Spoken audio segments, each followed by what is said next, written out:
ዩቲዩብን የምትወደው ልጅህ ማን ነው ብትሉት ሚስተር ቢስት ነው የሚላችሁ።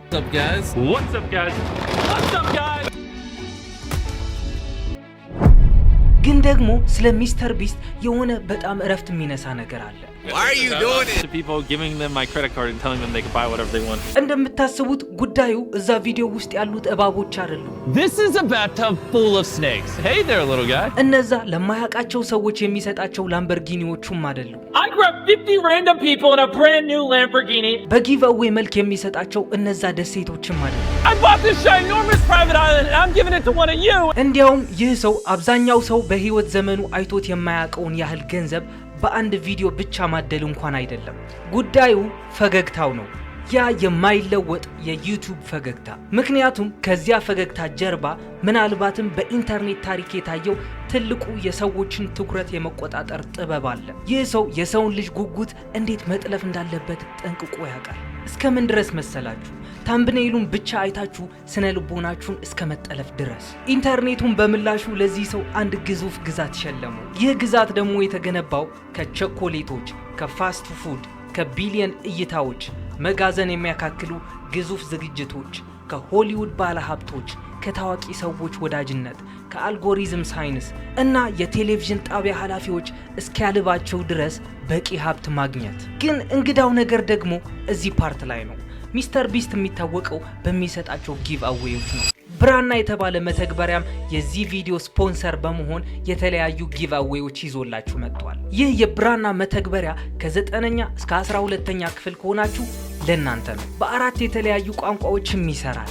በትግርኛ፣ በእንግሊዘኛ፣ በአማርኛና በኦሮምኛ። ተማሪዎች ትምህርት ቤት ውስጥ የሚማሩበትን መጻሕፍቶች የያዘ ሲሆን አንድ ቻፕተር ሲያነቡ የሱ ማጠቃለያ ብሎ ጥያቄ ይሰጣቸዋል። ኖትም ይይዝላቸዋል፣ አሳይመንትም ይሰጣቸዋል። ኤአይ አሲስታንት ስላለውም ያላቸው ጥያቄ በፈለጉት ቋንቋ መጠየቅ ይችላሉ።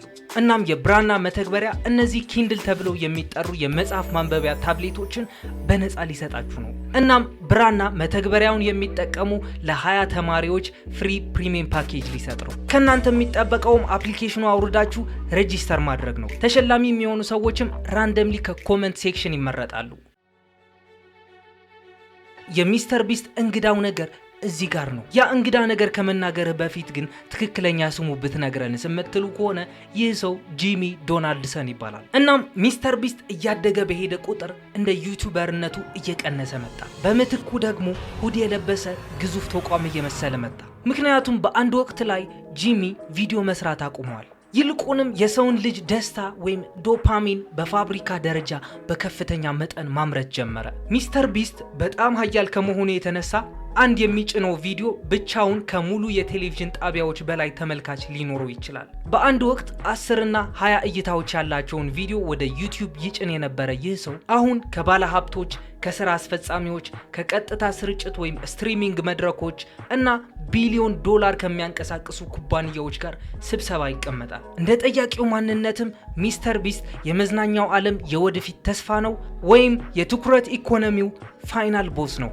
ግን ማንም ሰው የማይጠይቀው አንድ ጥያቄ እዚህ ፓርት ላይ ላንሳላችሁ። አንድ ዩቲዩበር ከሆሊውድ በላይ ሀያል ሲሆን በስትክክል ምን ይፈጠራል? እናም እዚህ ፓርት ላይ ልብ ብላችሁ እንድታደምጡኝ ይፈልጋለሁ። ሚስተር ቢስት ቢሊዮን ዶላሮች ከመስራቱ በፊት፣ እነዛ ግድንግድ መጋዘኖች ከማነጹ በፊት፣ ከነዛ በህልሜ እንኳን ከማላያቸው ከነዛ ከሚያፈነዳቸው ቤቶች በፊት ሚስተር ቢስት በሰሜን ካሮላይና ውስጥ የዩቲዩብ አልጎሪዝምና አናሊቲክስ በማጥናት አይምሮውን የሚያደክም ቀጫጫ ልጅ ብቻ ነበር። በእውነት ነው የምላችሁ፣ ሌሎች ልጆች ወደ ውጭ ወጥተው ንጹህ አየር እየሳቡ በሚጫወቱበት ሰዓት ጂሚ ዶናልድሰን ግን የቪዲዮ ክሊክ ስሩ ሬትስ ልክ ኤፍቢአይ ፈተና እንደሚሰጠው አይነት ሰው አድርጎ ነበር የሚያጠናቸው። ግን የተወለደበት ቀንና ዓመተ ምህረት ኳል ነገር ከነም የምትሉኝ ከሆነ ግንቦት 7 በ1998 እንደ ፈረንጆቹ በዊቺታ ካንሳስ ውስጥ ተወለደ። ነገር ግን ያደገው በግሪንቪል ሰሜን ካሮላይና ነው።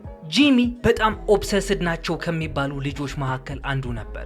ኦብሰስድ ስላችሁ ደግሞ አረ ይሄ ልጅ ዩቲዩብ በጣም ነው የሚወደው አይነት ኦብሰስድ አልነበረም። ሌሊቱን ሙሉ እንቅልፍ ስለማይተኛ፣ ምግብ ስለሚረሳ፣ ስለ አልጎሪዝም ለሰዓታት ስለሚያወራ እናም የፀሐይ ብርሃን የእውነት ያስፈልገኛል ወይስ አያስፈልገኝም ብሎ የሚጠራጠር አይነት ኦብሰስድ ነበር። ጂሚ ከጓደኞቹ ጋር ቁጭ ብለው በሚጫወትበት ሰዓት ይቺ ዩቲዩብ የምትለው ቃል ከጨዋታቸው አጠፋም ነበር። ስለ ባስኬትቦል ወይም ስለ ኳስ ጨዋታ እያወራችሁ አንድ ጓደኛችሁ ስለ ታምብኔይል እና ስለ ዩቲዩብ ሲያወራችሁ እስኪያስቡት። ጂሚ ደግሞ እንደዛ አይነት ጓደኛ ነበር። አስፈሪው ነገር ግን ምን እንደሆነ ታውቃላችሁ? ጂሚ ትክክል ነበር። በየካቲት 2012 ጂሚ በ13 ዓመቱ ሚስተር ቢስት 6000 በሚል ስም ወደ ዩቲዩብ የመጀመሪያ ቪዲዮውን ይጭናል። ነገር ግን እነዚህ የሚጭናቸው ቪዲዮዎች ምንም እይታ እያገኙ አልነበረም። ማይንክራፍት ጌም እየተጫወተ ላይቭ ሪከርድ ያደረገው ቪዲዮዎች ወይም ስለ ኮል ኦፍ ዲዩቲ ያደረገው ትንተናዎች፣ ብቻ በአጠቃላይ ደባሪ ቪዲዮዎች ነበሩ።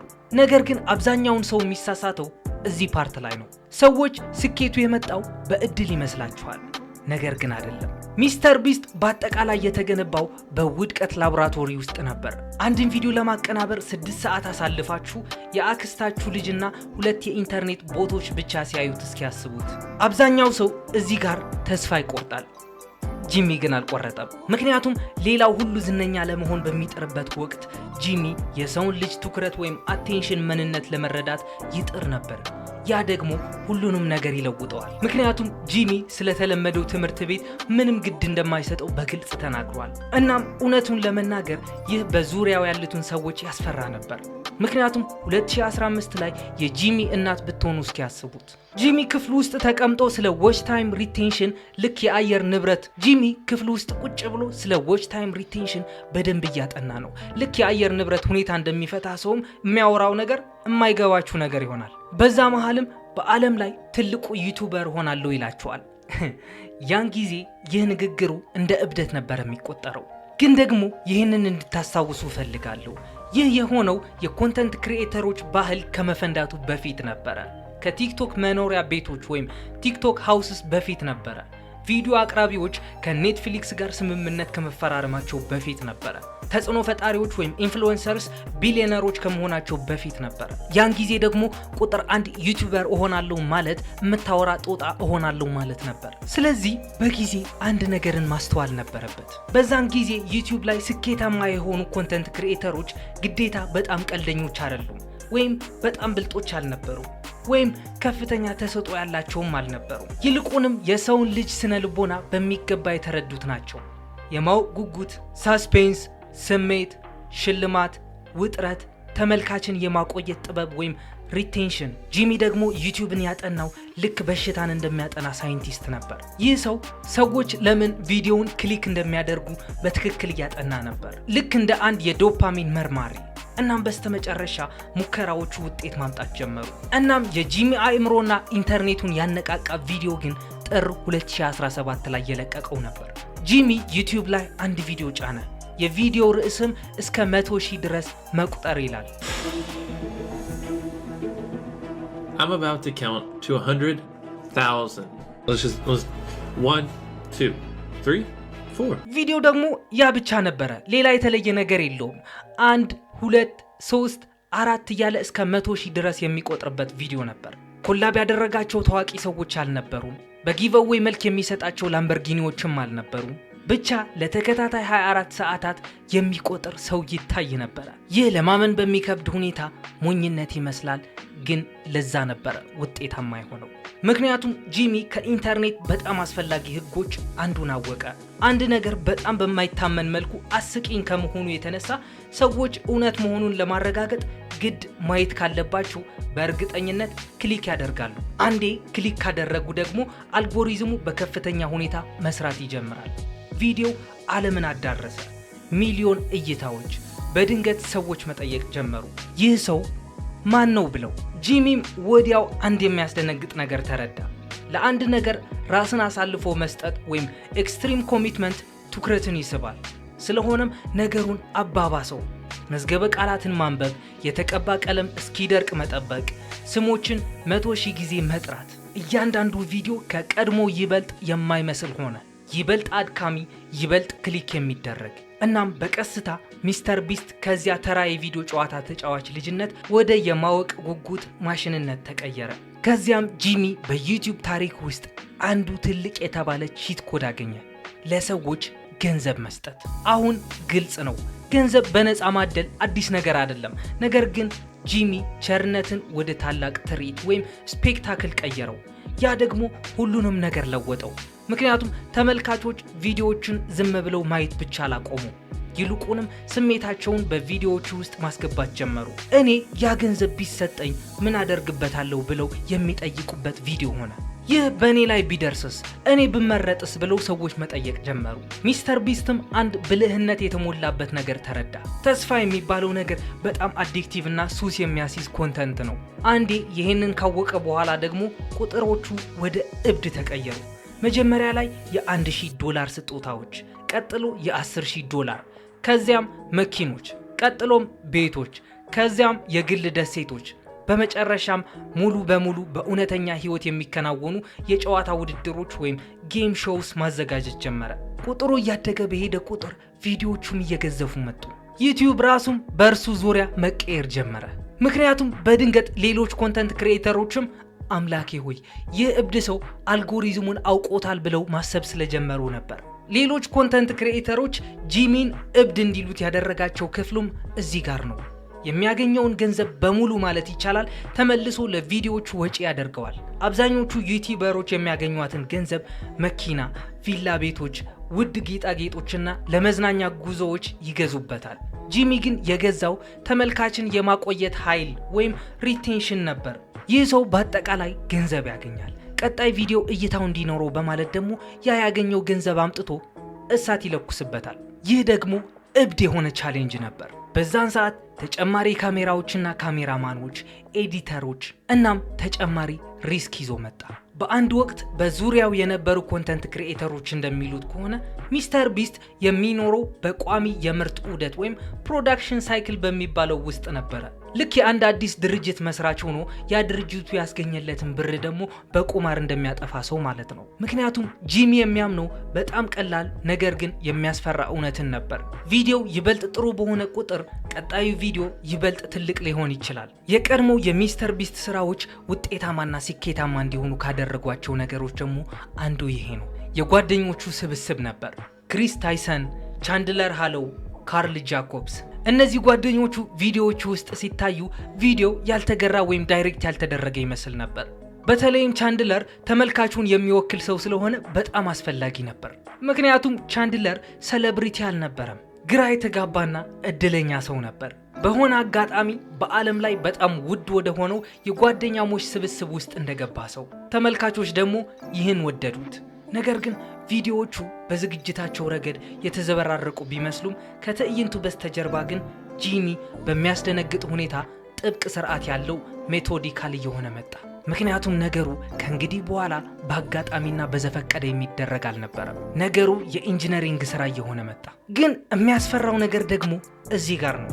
አብዛኞቹ ኮንተንት ክሪኤተሮች ቪዲዮ ያዘጋጃሉ፣ ጂሚ ግን ትኩረትን ይቀርጻል ወይም ኢንጂነር ያደርጋል። ልዩነቱም እዚህ ላይ ነው። የቀድሞ የሥራ ባልደረቦቹ ጂሚን እጅግ በጣም ትንተናዊ ወይም አናላቲካል እንደሆነ ይገልጹታል። ምክንያቱም ይህ ሰው ተመልካቾች በየትኛው ሰከንድ ቪዲዮውን ማየት እንደሚያቆሙ ወይም ኦዲየንስ ድሮፕ ኦፍስ፣ ተመልካችን የማቆያ ግራፎችን፣ የታምብኔል ቀለማት ንጽጽርን፣ የድምፅ ቅንብር፣ የአርእስት ስነ ልቦናና የቪዲዮውን ፍጥነት እያጠና ነበር። ልክ ናሳ አንድ ሮኬት ወደ ሰማይ እንዴት እንደሚልከውና መልሶ በሰላም ወደ መሬት እንዴት እንደሚያሳርፈው እንደሚያጠና ሁሉ ሚስተር ቢስትም ቁጭ ብሎ ዩቲዩብን እያጠናው ነበር። ምክንያቱም ካስተዋላችሁት ያሁኑ የሚስተር ቢስት ቪዲዮዎች ምንም አይነት እፎይታ አይሰጧችሁም።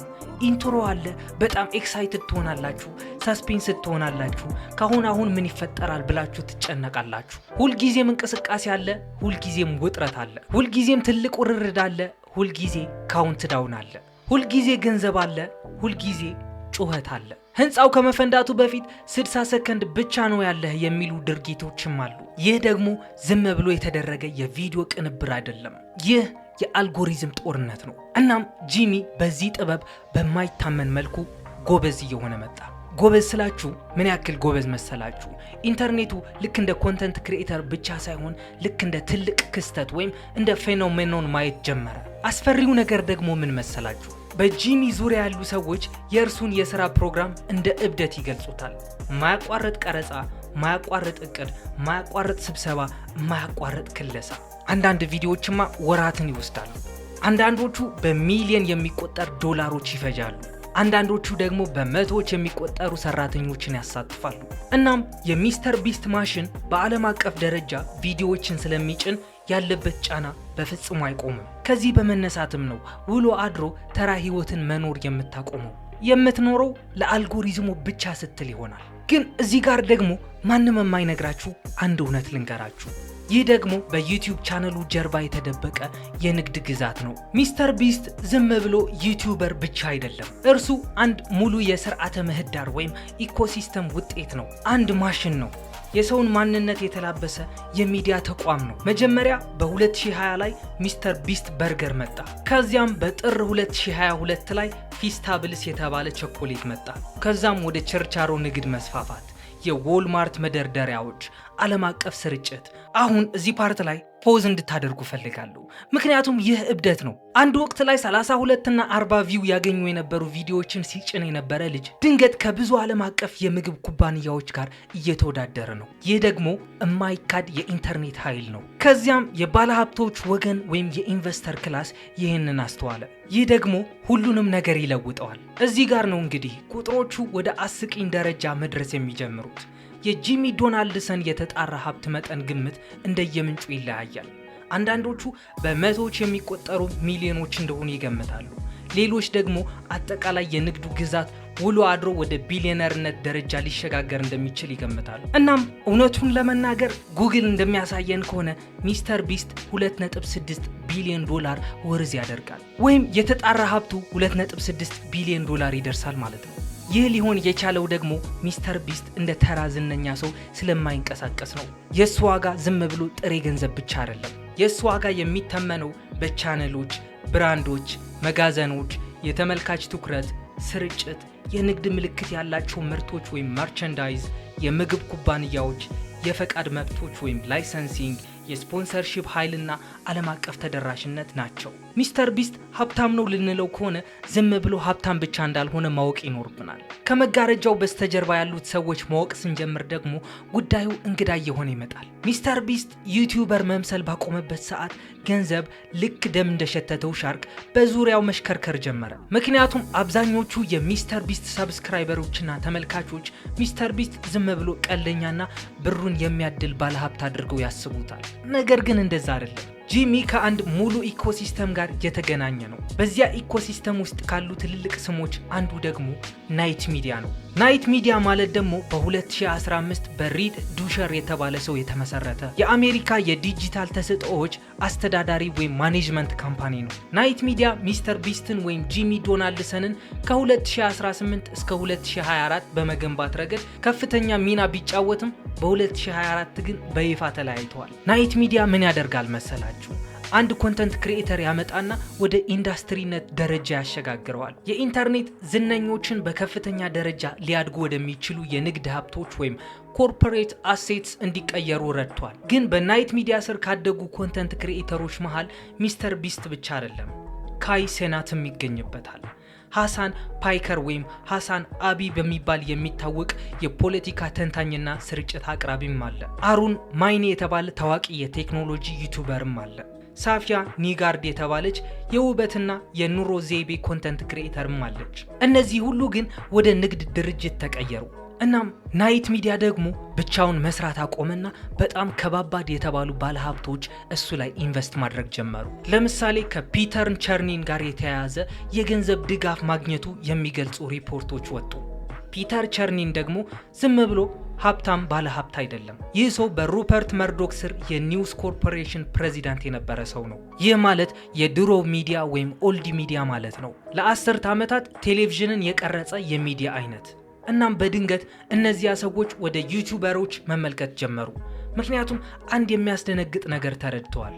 አንዳንድ ኮንተንት ክሪኤተሮች ከኬብል ቴሌቪዥን በላይ ትኩረት እያገኙ መሆኑን። አሁን ደግሞ እዚህ ፓርት ላይ ፖዝ እንድታደርጉ ፈልጋለሁ። ምክንያቱም የኢንተርኔት ሚስጥራዊ ምርመራዎች ወይም ራቢት ሆልስ የሚጀምሩት እዚህ ጋር ነው። ተመልካቾች በየቦታው ያሉ ትስስሮችን መፈለግ ጀመሩ። ሚስተር ቢስት፣ ናይት ሚዲያ፣ ፕራይም። እናም የኢንተርኔት የሴራ ትንተና ባህሉ ወይም የኮንስፓይረሲ ካልቸሩ አይምሮውን እያጣ መጣ። ከዚያም ደግሞ ፕራይም ሃይድሬሽን አለ። አንድ ዩቲዩበሮች በዩቲዩብ ያስተዋወቁት መጠጥ ከነ ኮካ ኮላ ጋር ቁጭ ብሎ መደብር ውስጥ መሸጥ ጀመረ። ይህ ራሱ ስትመለከቱት ውሸት ይመስላል። ሰዎቹም እነዚህ ዩቲዩበሮችማ ከዜሮ ተነስተው አይደለም ይህንን ያክል ሀብት ያገኙት ከጀርባቸው የሆነ ሰው አለው ብለው መመርመር የጀመሩት። እናም በኢንተርኔት ውይይቶች ውስጥ በተደጋጋሚ የሚታየው አንድ ስም ባለሀብቱ ሪክ ጌርሶን ነው። አሁን ነገሩ ጥንቃቄ ወደሚፈልግበት ደረጃ ላይ ደርሰናል። ምክንያቱም የኢንተርኔቱ ማህበረሰብ ደግሞ ኒክ ጋርሰንን ከተለያዩ መረቦች ጋር ማገናኘት ጀመሩ። የሚዲያ ኢንቨስትመንቶች፣ የታዋቂ ሰዎች የንግድ ስራዎች፣ ዓለም አቀፍ የፖለቲካ ስብሰባዎችና የንግድ ግንኙነቶች ናቸው። የኢንተርኔት ሰዎች ኢንተርኔቱ እንደሚለው ከሆነ ጌርሰን በሚከተሉት አካላት ስብሰባዎች ላይ ተሳትፈዋል።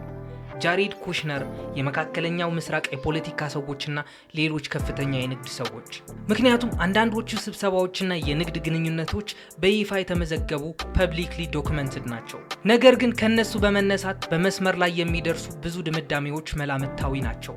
ምክንያቱም ኢንተርኔት እነዚህ ሰዎች በአንድ ስብሰባ ላይ ነበሩ የሚለውን ይህ ሚስጥራዊ ዓለም አቀፍ ኦፐሬሽን ነው ወደሚል ንግርት የመቀየር ልማድ አለው።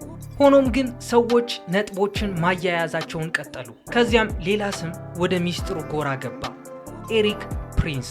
ኤሪክ ፕሪንስ ደግሞ የብላክ ዋተር መስራች ነው። ብላክ ዋተር ምን እንደሆነ የማታውቁ ሰዎች የግል ወታደራዊ ድርጅት ነው። የኢራቅና የአሜሪካ ጦርነት የተባባሰውም በዚህ በብላክ ዋተር የተባለው የግል ወታደራዊ ድርጅት እንደሆነ አንዳንድ ሰዎች ይናገራሉ። ምክንያቱም የብላክ ዋተር ወታደሮች ኢራቅ ውስጥ በንጹሃን ዜጎች ላይ ተኩስ ከፍተው ብዙ ሰዎችን ገድለዋል። ግን ደግሞ የኢንተርኔቱ ኮንስፓይረሲ ካልቸር እንደዚህ አይነት ነገር ይወዳል። ምክንያቱም በድንገት ታሪኩ ከዩቲዩብነት በዘለለ ወደ ጫማ የለበሰ የጂኦፖለቲክስ ጉዳይ የሆነ ስለመጣ ነበር። በዚህ ሁሉ መሃል ደግሞ ጂሚ ዶናልድሰን አለ። መኝታ ቤቱ ውስጥ ሆኖ እስከ 100,000 ድረስ ይቆጥር የነበረው ያ ልጅ።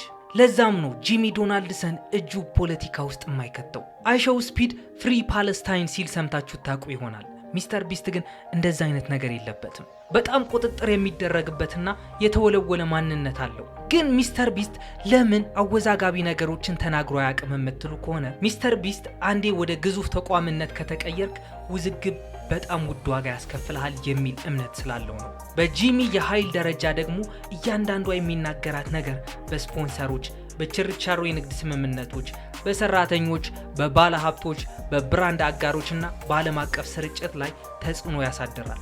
ግን የሚስተር ቢስት ሀብት ፈልጎ ደግሞ እሱን መክሰስ የሚፈልግ ሰው ማአት ነው። ምክንያቱም ለአመታት ያክል ጂሚ የማይነካ ወይም አንታቸብል ይመስል ነበር። አንዳንድ የቀድሞ ሰራተኞችና ከሱ ጋር ኮላብ አድርገው ሲሰሩ የነበሩ ኮንተንት ክሪኤተሮች የሚስተር ቢስት ኩባንያ እጅግ በጣም አስጨናቂ የሥራ አካባቢን ይፈጥራል ሲሉ ከሰሱ።